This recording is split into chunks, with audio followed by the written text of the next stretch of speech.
কিন্তু ওদের কাছে বলছি তো তোমাদেরকে পরে হুমকি ধামকি দিয়েছে তোমাকে ছেড়ে দেওয়ার পর? ওই দিনের পর থেকে যেদিন থেকে নিখোঁজ মানে কিছু নাই আর মানে সব বুঝে গেছে আমাদের কিছু মানে আমাদের কি ডাক্তাররা কিছু করে না। কারণে করবো তোমাদের কোনো সন্দেহ এই কারণে করতে পারে আমাদের সব টাকার জন্য হ্যাঁ টাকার জন্য করতে পারে কিন্তু আমাদের আম্মুর অত টাকাও নাই মানে আমার ওরা তো বলতেছে যে গাড়িতে বলতেছিল যে টাকার সম্পত্তি আর আমার আম্মুর নানা একটু সম্পদ আছে এরকম ওইটাই বলতেছিল বারবার মানে সব আমার আম্মুর নামে ছিল নানার সম্পত্তি এত বড় কাণ্ড করবে আর আমাদের হচ্ছে আমরা যেখানে থাকি বসতবিরা ওইটা থেকে বেশিরভাগ হয়েছে ওইটা আমরা ছোট থাকতে একটা কেস চলতেছিল আমাদের ওইটা নিয়ে ওই সূত্রগুলো মানে হ্যাঁ আমরা হচ্ছে ওদেরকে সন্দেহ করেছি কারণ আমাদেরকে যেভাবে দরকার ছিল আমার বাসায় জানে না কিন্তু পুরা মানে এফবিতে পোস্ট দিছে যে রেবি ম্যাডাম আটক করেছে কিন্তু আমাদের বাসায় শুনতে জানে না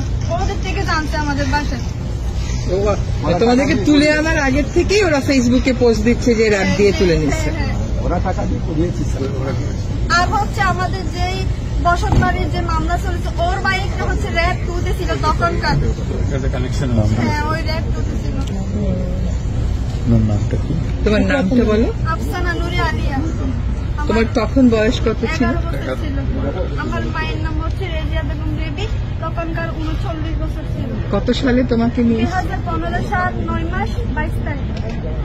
বাবা আছেন? জি আমার বাবা আছে। আমার হচ্ছে একটাই কথা আমার আম্মুকে চাই আমার মানে যেরকম করে পারেন আমার আম্মুকে একটু আমাদের কাছে ফিরে দেন। তুমি যাদেরকে সন্দেহ করো তাদেরকে কি এখন গ্রেফতার করেছে? না ওরা হচ্ছে আরেকটা মার্ডারও করছে মানে ওরা আমাদের এলাকা হচ্ছে প্রভাবশালী ওদের চোখে দিবে না কেউ কথাও বলতে পারে না। ওরা এখন বাইরে আছে ঘুরে বেড়াচ্ছে? হ্যাঁ ওরা মার্ডারও করছে আবার ঘুরে বেড়াচ্ছে মানে ওদের কথা ওইখানে